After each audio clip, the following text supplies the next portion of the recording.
Next I'll be taking is the illumination system. Now let's go to the illumination system. Remember, when you are describing an instrument, please do not scatter it. It's either you're following from up to down, that is in a descending manner, or you're coming in an ascending manner. When you take it step by step, it guides you on not what to do and what not to mix. So for the illumination system, I'll be starting from up. The first point of contact in the illumination system, this is what you see me holding. You can see what I'm holding. This is what is called the powerhouse, or you can call it the lamp house. Now, this lamp house, just like the name, lamp house, it means that everything that has to do with the illumination, with the light, when you're performing your slit lamp biomicroscope, it is all coming from here. It's just like in a house, in your house, you have a generator house, you have a light house that controls everything. Even like in this other house at the back, they have a plant house. That is where all generators, all the leaders, they are there generating the light. So this lamp house, you see, inside this lamp house there is a halogen bulb. If you break this, there is a bulb inside here. Now that halogen bulb inside, number one, it's of a high intensity. Naturally, it hits. And secondly, it is enclosed. It is covered by something. It means that this bulb, if care is not taken, it can easily get burnt. That is why there are precautions taken when you're performing your slit lamp biomicroscopy in order to preserve the halogen bulb. Number one, before you start your slit lamp procedure, please always make sure the rheostat, look at the rheostat. This is what we call the rheostat. Always make sure the rheostat is at the lowest level. This rheostat is what controls the intensity of the light. So if I want to increase or decrease the intensity of the slit lamp light, this is what I use. So always make sure it's at the lowest level in order to preserve the bulb. Because if the rheostat is at the highest level, it means if you put on the slit lamp, it can blow the bulb and this bulb will get burnt. Remember, it's expensive. But even if it's not expensive, you need to be very careful on anything you're doing, on the procedures and how you work with your equipment. Now, that is the first one. The rheostat must be at the lowest level before you turn the instrument. The second thing you need to do, the second precaution is when you are using your slit lamp biomicroscope, please make sure that the room is well ventilated. That room should be well airy. How do I mean by being airy? Please always make sure that your AC is on. The reason for this AC to be on is to help cool the room, as such, cool the lamp house. And please, your AC, you see where my AC is, can you see it? The AC should not be here and then my slit lamp biomicroscope is in the other room or is far away. No, I should place it in a position that this AC can directly be having contact with it. Now, if you don't have an AC, please, and then you're using a fan, if it's a wall fan you're using, please, if the fan is here, make sure that fan is channeled to this lamp house. You shouldn't have a fan here and this slit lamp biomicroscope is somewhere there. Please, the reason is to preserve our halogen bulb. Now, if you have a ceiling fan, please do not put the ceiling fan here and then your slit lamp biomicroscope is off the game that place. Please, all the intention is that you want this powerhouse to be cooling. Now, even if the room is well ventilated, there is AC or there is fan, anyhow you're doing it to get it airy, please make sure you monitor this lamp house. Once it is hot, please you turn off the slit lamp biomicroscope, allow it to cool before you turn on to start your procedure. Always monitor.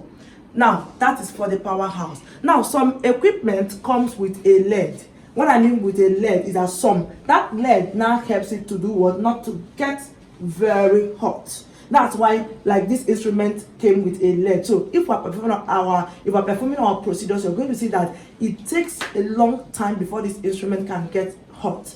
Now, from the powerhouse or the lamp house is a connection of what is called the background light or the focal light. You see, this is the background light or the focal light. Now, this background light or the focal light, there is a connection from the lamp house, and on top of here, this is the on and off switch for it. Can you see? This is the on and off switch. Now, the reason for this light is that the slit lamp procedures are done in a dark room. Now, in the dark, when you're doing this procedure, remember the environment is cool and your patient is really enjoying that test with you, cooperating with you. Remember, the pupil is open, the pupil, the scotopic vision is in play, okay? Now, let's say there is a need for you to have a change in your angle or in the axis, or to select a filter, or for you to change some parameters. Instead of lightening the room, putting on the light, dazzling the patient, all of a sudden, all you need to do is to put on this focal lightning. You use this light to point directly, focal, localized lightning. Point it directly to the place you want to change anything. If it's my filter, I point it. Anywhere you want to do your settings, you can do some setup. Now, if there is need, you want to record something on your book, I can still, with this focal lightning, remember the examination is still going on, I can just point it to my book and then record or jot down something I'm seeing on the patient's eye. If you just put on the room light, this number one can cause discomfort to the patient. Remember, not everybody can adapt immediately from darkness to light. What if you're working with photophobic patients and when you just on the light, they tend to shout, "Ah, doctor!" You understand? So that is the reason for this background light or the focal lightning. It is just to help you have a localized lightning during your slit lamp procedure. It is kept. Look at it inside here. It's inside here. It's kept. Okay. Now, also from this lamp house is what is called the fixation target. Come and see it. The fixation target or the fixation light. This is called the fixation target or the fixation light. Now, this fixation light is what the clinician uses to direct the patient gaze at different directions when examining the eye. Like you're examining Dr. Ada's eye, there is need for you to examine my bulbar conjunctiva. Are you there? So for me to, let's say, the temporal bulbar side of my conjunctiva. Now, you want me to look at the nasal to expose the temporal. So all you need to do is you direct this light, watch, you direct this light towards my what? Towards my nasal. You now say, okay, look at this light here. I will not do like this. Do you see? When I do like this, that means I'm looking up to the left, and then here will be exposed for you to examine, put your light. Okay, that's very good and fine. But do you know that the proximity, the closeness of this fixation target from here where it is to the patient's eye, like we tied it in Supreme Vision Eye Clinic. If I untie this fixation light, let me untie this fixation light. Look at the fixation light. Normally in your slit lamp, this is how you're going to see it. Are you seeing it? Now, the proximity of this light, my patient's eye is going to rest here. Let me do it for you to see. The patient's chin is going to rest here. And then this is fixation light. And then you want to examine my eye. You say, okay, because this has a red light. You now tell your patient, please ma'am, look at this red light. I will not do like this. As I'm looking at the red light, the clinician is now examining whatever thing he or she wants to examine towards the side. If you want me to look at the other side, I can just do it. Now say, okay, madam, please look at the red light. I will do like this. It is just to keep changing my gaze to enable you have some exposed structures. But the proximity, the closeness of this fixation target to the patient's eye, can you see my eye? Is about 10 to 15 centimeters. Therefore, it means on a prolonged focus on this, because this is a near, is at near, my convergence is going to what? Come in play. And when convergence comes in, still on a prolonged fixation on this light, it's going to stimulate accommodation. Now, if accommodation is stimulated until on this prolonged focus on this light, it means there will be astenopic symptoms. Patients can begin to complain of eye, what, fatigue, tiredness. Some can't even bear it that they will begin to have headache. That is why at Supreme Vision Eye Clinic, we have tied this fixation light, we tied it to this equipment. For me, I don't use it, but you can still use it in your clinic. But when you're using it, you have to be fast and very careful, okay? Because on a prolonged use, you can induce convergence, which will stimulate accommodation. All I do is when I want to see the patient's eye, as the patient is seated and I want to examine something, all I do tell my patient is I tell them, I say, okay, please look up to the right. My mouth is not doing the job. I will say, okay, look up to your right hand side. See what they will do. Look look up to the left hand side, sir. Please look down to the floor. Please look up to the ceiling. Okay, please now can you look? So I use my mouth to direct their gaze so that everything, they wouldn't have any discomfort of confidence or accommodative or problem. So that is for the fixation target. Now, that is all for the lamp house. You see what we have discussed from the lamp house, from the halogen bulb to the focal light and then to the fixation target. Now, after this powerhouse, the next part on the illumination system, please come and see inside here. The next part is what we call the height calibrated adjustment scale. Do you see? So this height calibrated adjustment scale, if you watch inside, please come and see there are calibrations to the right hand side from 1 to 12. And then there are calibrations to the left hand side from 0.3 to also 12. This calibration to the left hand side, they are in charge for the control of the conical beam size.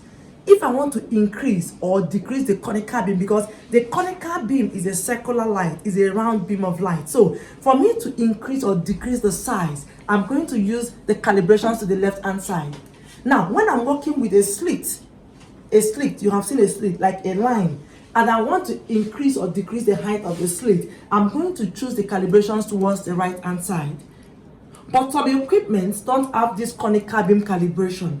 So it means if your equipment don't have this conical beam calibration, when you want to perform your conical beam technique, you have to select number 1, this 1 mm here on this slit height scale, and then you go to your slit width and select 1 mm. So this is it. You select this 0.5 mm, or you can select the 1 mm. So that will now give you a very small box or square. Are we there? So that you wouldn't go tomorrow that you don't see conical beam calibration on your slit lamp. You now say, oh, I can't do conical beam technique. No, if you don't have that conical beam calibration, just when you want to do your conical beam technique or to measure the anterior chamber depth, just select your 1 mm on the slit height calibrated scale and 1 mm on the width. Now, after, also, if you watch this slit height calibrated scale, in some of the equipment you will see a B. Good, there's a B here. This B simply denotes a blue word. This is a blue filter. There's nothing special about it. So after that, the next thing here is the filter selection knob. This is it. You see what I'm touching? This is called the filter selection knob. Now, this filter selection knob is what enables you select any filter, because the colors you're seeing here, these colorful circles here, they are the filters, different filters you can use during your slit lamp procedure. So either one you want to select, you're going to make use of your filter selection knob. Now, in my class, I always give an example using these filters. I use the fishes to give an example. Now, this filter selection knob, it serves as a hook. Why the filters here, they represent different fishes for me. Now, Dr. Ada, I've gone to the sea. I want to catch a fish. And this blue one you're seeing is tilapia. This red one is croaker. This white one is what? What? Titus. And this one is what? Catfish. Thank you very much. And this green one here is another fish. Now, if I want to catch any of these fishes, I'm not going to dip my hand into the sea. What if this one here is shark? If I put my hand into the river or inside the sea, these fishes I want to catch, they are going to catch my hand. Is that not? Mm-hmm. So in order to protect my hand and still catch them and still eat and digest them, I need to use a hook. That hook is now what? The filter selection knob. So the function of the filter selection knob is just that it helps you to do what? Select the filter you wish to work with. Now let's go to the filters. Down here is the filters. You see the colors you're seeing here? They are the filters. The colors you're seeing here, please be careful. The colors are not the same in all slit lamp. That is why the technique, like you knowing how these filters look like, will help you a lot. Now let's go. The first filter here is color-coded blue on this equipment. That is what we call the cobalt blue filter. Now this cobalt blue filter, the function is that it is used together with your yellow filter in order to accentuate contrast. in order to enhance contrast for all your fluorescein staining procedures you want to do. It means that the eye care practice, as long as you are going to stain the eye with a fluorescein strip, sometimes you can use a Lissamine grain for the conjunctiva. Any staining procedure you want to do, if you want to enhance the contrast, you want to see a crisp contrast of what you are doing the examination, please, you must put in this cobalt blue filter to be in place. Remember, your yellow filter will be in place. That's the function of the cobalt blue filter. Next is a red color, a red circle color here. Please, that is not a red filter. The name of this red circle, this red color here, is called the neutral density or heat absorber. You see, it's not a red filter. It is called the neutral density or heat absorber. Now, the function of this neutral density or heat absorber, this is the filter you have to put in place whenever you're examining the retina. Because on the retina, you know, those cells there, please, they are very, like, they are so fragile, like, they don't need light, you don't need to dazzle them, else you can end up bleaching somebody's eye and killing the cells. They don't need a hot light. So, this neutral density, it absorbs the heat from the natural light. What I call the natural light is that normal halogen light that almost 90% of slit lamp procedures you use. So, that is also the halogen lamp light you started with.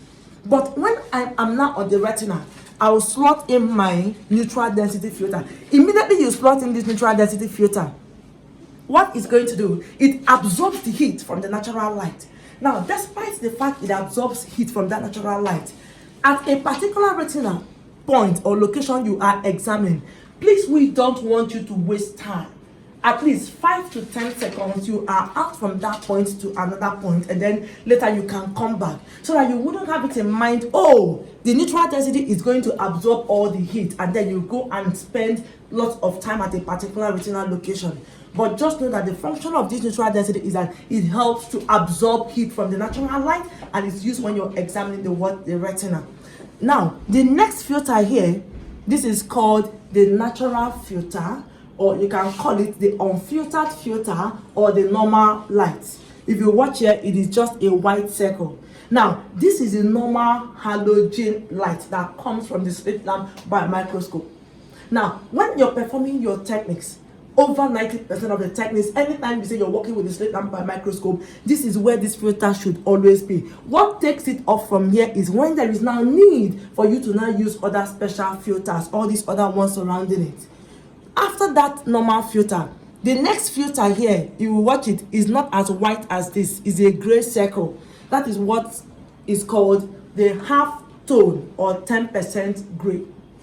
Half tone, you see the name, or 10% gray. Now, what this half tone does for you is that this is the filter you put in place when you are examining photophobic patients that don't really tolerate light. So when you want to examine them, you put in this filter. Now, the 10% gray or half tone, what it does, the function is that it helps to tone down the brightness of the normal light.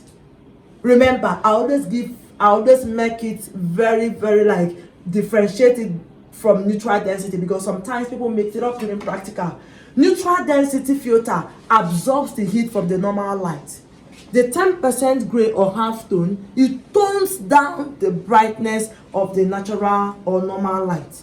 Now we'll go to the last one. The last one here is color-coded gray. This is what is called the green filter or the red-free filter. Green or red-free filter. Now, the function of this red-free filter, just like the name, red-free filter. This is the filter you can use when you want to examine or assess the retinal structures. Red-free filter, it means when I slot in this filter, it absolutely eliminates any form of orange-red coloration of the fundus. All it's going to present me is now a white and black or grayish background. Now, it is very best used in examining the retinal nerve fiber layers, because the retinal nerve fiber layers, naturally, they are like from the optic nerve head where they fan out, they are like white striations, like bunch of broom. I'll just give an example using a broom. If you watch a broom, the place you hold when you are sweeping, that is, let's say that is their origin from the optic nerve head. As they fan out, you see them, they just scatter themselves. if you really want to appreciate them, though they are best seen on kids, on young people, or sometimes you see people that feel well, like very good life, you see the redundant fiber layers, white striations. If I want to appreciate them very well, I'm going to slot in this red free filter, which is the green filter. You're going to see them appear on their white wart, on their white striations at the superior, temporal, nasal, and then inferior. Now, another thing, it helps you to also assess hemorrhages on the retina. If there are hemorrhages, you're going to see them as black patches on the retina. Now, another thing, even the retinal vessels, your arteries, the vein, like any form of thing you want to see, what we are just concerned here is that the red color has been removed, and so everything I can be able to pick it up. Like when we did ophthalmoscopy, remember I talked about the Hollenhorst and plug. When it's there and you put in this, you will see it appear within the pathway of those blood vessels. So that's the reason for the red free or the green filter. Now, after the filters, the next part in the illumination system is this is the slit height adjustment knob. This slit height adjustment knob is what helps me to increase or decrease the height of the slit. At the same time, this is what helps me to increase or decrease the size of the conical beam. You see?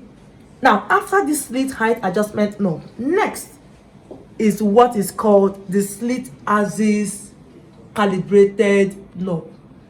This is the slit axis calibrated knob. There's a knob here, but this is the slit axis calibrated scale. So, in order to choose a scale here, I have to use this knob to point to the scale, to point to the degree.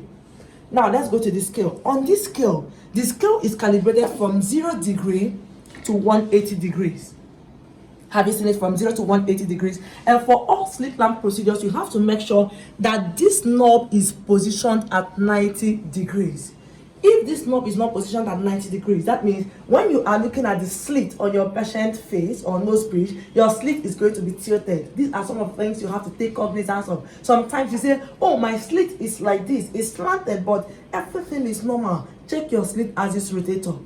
But in some special techniques, when you're doing your slit lamp biomicroscopy, there are some special techniques that requires you have to remove this from 90 degrees to 180 degrees. Are you there? Those special techniques includes number 1, your Smith technique. There's a technique we call Smith technique in slit lamp. What Smith technique entails is that you want to measure the depth of the anterior chamber. Because in Van Erik's, we are getting there soon in our lecture. In Van Erik's technique, you want to measure the openness of the angle of anterior chamber. So that one now is giving you a qualitative investigation.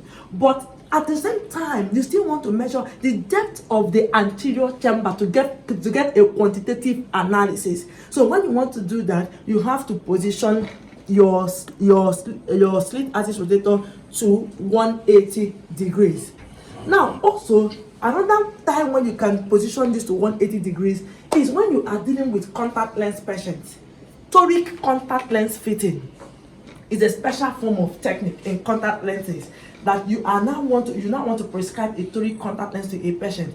Before you prescribe the toric contact lens to the patient, you have to do a trial fitting on the patient. When you do that trial fitting on the patient, there is something we call the lens scribe.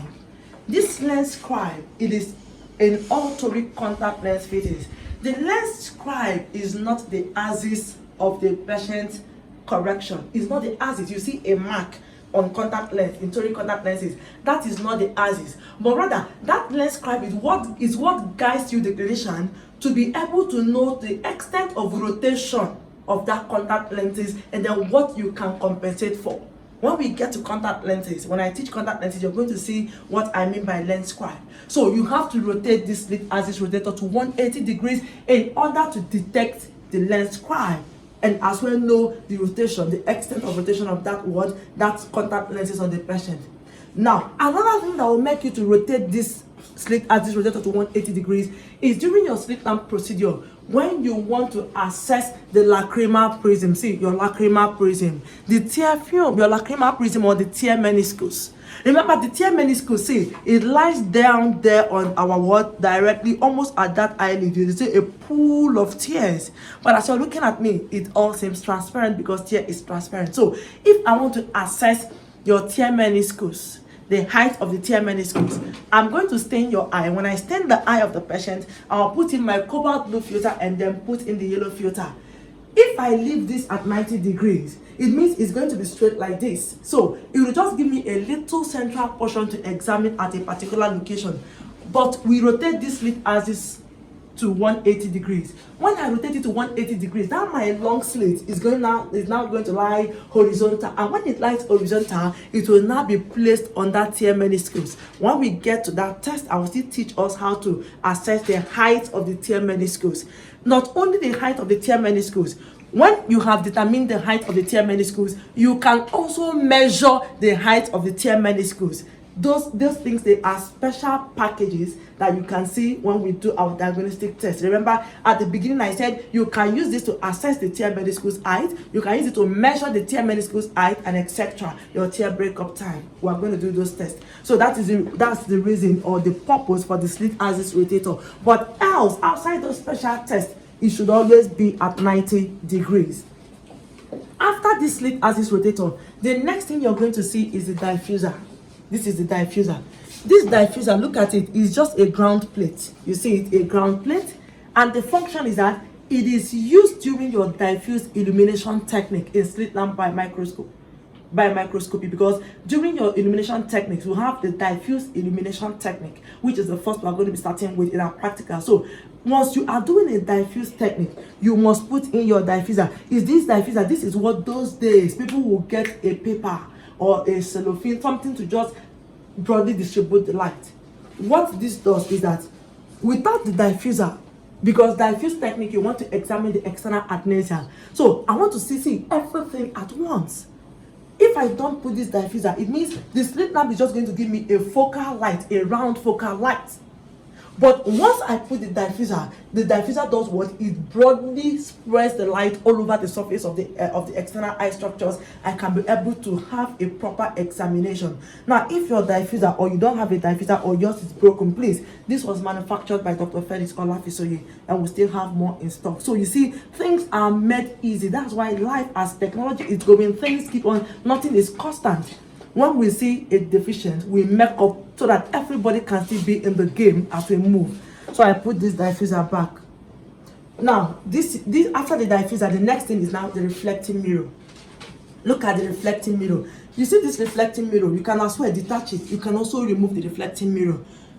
Now, the function of this reflecting mirror is that this reflecting mirror is what helps deflect the light at angle 45 degrees to the patient's eye. Remember, this is our light source. So the light generated in this slit lamp is coming from this light source. Abi, as it's coming up from here, it's going down in a parallel word form. If this mirror is not here, or this reflecting mirror is here and is being kept straight like this, it means this light is going to pass and go down the table of this slit lamp. But in a way for us to make this light enter the patient's eye, because the clinician is going to be looking through here, and this is the light coming up here, and the patient's chin is resting here. So when this light is coming from up, from the lamp house, on getting to the reflecting mirror, this reflecting mirror is what channels it directly to the patient's eye at 45 degrees. This is the reason why the clinician can look here and you can see Dr. Ada's eye to examine. So in some journals or maybe some places you might see there is a short mirror, reflecting mirror, and there's a long reflecting mirror. Sometimes they will say the short reflecting mirror is for fundoscopy, for ophthalmoscopy, for fundoscopy using the slit lamp, and the long one is for all tests. This particular reflecting mirror, it serves you all function. If you have, whether you have the short one or you have the long one, you can use it to examine the eye. No matter whatever thing you want to examine, you can use it to do your fundoscopy. Now, please do not panic if your reflecting mirror gets broken. I'm not praying it should break, please. Be careful with all the parts of your equipment, but in case maybe it gets broke, please, all you need to do is just to pick up the pieces. You go give it to mirror carvers.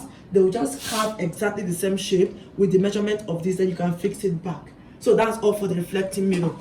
Now, after the reflecting mirror, the next part in the illumination system is what we call the defocusing knob. This is called defocusing knob, or you can call it the sclerosis scatter knob. Defocusing knob. Now, this defocusing knob, as you're watching, I'm opening it, and now I've locked it. What this defocusing knob does is that during your slit lamp technique, It helps you to change the mirror focus without altering the angle. We're getting there. This is the angle of the slit lamp. So if I'm starting my procedure and I say position this slit lamp at 30 degrees, I've positioned it at 30 degrees. You can see at 30 degrees. Now, in indirect, let me start with direct. See, in direct illumination technique, it means that the light is going to be focused at the same place where the eye is looking at. That's what we call direct illumination technique. It means if you focus this light directly on a structure, or let's say on a problem on my cornea, this light focus directly on that problem. The eye, which is the clinician, will be looking directly on that problem. That is direct illumination technique. That means in any technique that involves that direct illumination technique, make sure this defocusing knob is locked. Because when it is locked, it inhibits the movement of the mirror. It doesn't change the mirror focus. But when you're doing your indirect illumination technique, in indirect illumination technique, now see what happens. When the light was directly placed on that pathology, and your eye was looking at that pathology, the clinician's eye was looking at the same problem. Remember, that light being directly on that problem, it makes it, yes, you can know and see there is a problem, but the light gives it this glittering effect that you might not, or you can't tell the shape of that problem. Now, in indirect illumination technique, which is the reason why they improvise this defocusing knob, all you need to do is, still with the problem there, see, you open this sclerosis scatter knob. When the sclerosis scatter knob is opened, please come and watch what I want to do. It simply changes the mirror focus. Do you see what I'm turning? See what I'm turning? My mirror focus is being changed. Are you there? Without my angle moving. The mirror focus is changed. This is indirect illumination technique. I'm using the defocusing knob. This my defocusing knob is open. It means that for all indirect illumination technique, your defocusing knob must be unlocked, because instead of placing the light directly on the structure you're viewing, you will now use this defocusing knob, open it, you remove the light. In indirect technique, the light is placed beside the structure you want to view, you want to examine. So when the light is placed beside the structure, you want to examine Dr. Ada's nose. In direct illumination technique, the light is directly on my nose and the eye is looking at my nose. But in indirect technique, we want to view this problem on my nose in a cool background. So all you need to do is open up this knob, change the mirror focus, just place the light directly on my chin. When it's on my chin, it will give you a shadow, a cooler background. That means I'll be seeing the yellow light here, but on my nose, you're going to see a dark background. That is why problems in indirect technique, they appear as white on a black background. Please note that problems, when you're viewing problems in indirect illumination technique, they are going to appear as white on a black background. So the function of the defocusing knob is just to change the mirror focus without altering the angle. Now, after the defocusing knob, this is the defocusing knob, the next part in the illumination system is what is called the decentration lash. Look at this. This is what we call the decentration lash. This is what we call the decentration lash. Look at it, decentration lash. Now, this decentration lash, if you watch it or if you look at it, where I'm putting my hand is just like a staircase. It means it's angulated at 20 degrees, 40 degrees, 60 degrees, 80 degrees, and etc. Now, what this helps you to do, and when you want to do it, look at how to take it up.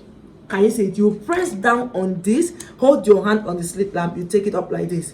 The function of this decentration lash is that when you want to perform fundoscopy using slit lamp, the instrument is going to be in a state of isocentric. This is what is called isocentric. If I want to do fundoscopy now using my Vox lens, I must position the slit lamp biomicroscope in such a way that the observation system and the illumination system, they must be centered at the same place, making an angle of 0. Please come and sit here. They make an angle of 0. Are you seeing it? This is what we call isocentric position. Now, when I get to the eye, remember fundoscopy. When I've gotten to the eye, what you're going to see is just the posterior 80 degrees of the eye. If there will be need for me to see a more anterior structure or view of the retina, if I'm using ophthalmoscopy, I'm going to tilt my head, is that not? For me to have an upward gaze. That tilting you're going to do, that is what they have improvised here. So all I need to do is, I will decenter. Decenter means I will vertically displace this instrument from isocentric position. When I'm decentering, depending on the angle or degree I'm going, there will be what? That light is going to be what? Going up, displaced. And it will be giving me a better view, superior view of what? Of the fundus. That is what the decentration lash is all about. You're going to see more of it in practical class as we go on. Now, after the decentration lash, the next thing we have, this is the slit width adjustment knob. This slit width adjustment knob, for this one, it ranges from 0, please come and see, from 0 to 12 millimeter. Look at it, to 12 here, to 12. Or more, it can differ in your own equipment, but this one at Supervision Eye Clinic stops from 0 to 12. And there is a line here. If you see this line, watch, there's a line. This line on this ash place or this grayish place is what denotes the width you are working with, because there can be a time we say put in a narrow parallel pipe, put in a moderate parallel pipe. So if I'm rotating it, if it's at 12, it means that is the highest of the width. So this width adjustment knob is what helps you to increase or decrease the width of the slit when you're working with it, when you're doing a procedure or using the slit lamp biomicroscope. So if the slit width adjustment knob increases or decreases the width for you, the slit height adjustment knob increases or decreases the height. Now, after the slit width adjustment knob, the next thing here is now the angle calibrated scale. This angle calibrated scale is calibrated from 0 to 90 degrees from the left and the right hand side. And now, how can you know the angle you're working with? Here, there are three lines here. 1, 2, 3. The longer line at the center here is what denotes the angle you're working with. So if I say start with angle 30 degrees, you're going to put 30 to be on this longer one at the center.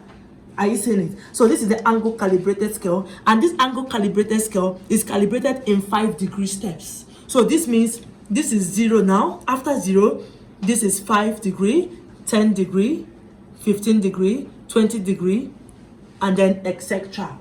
So that is all. So this is all for the illumination system in the slit lamp biomicroscope.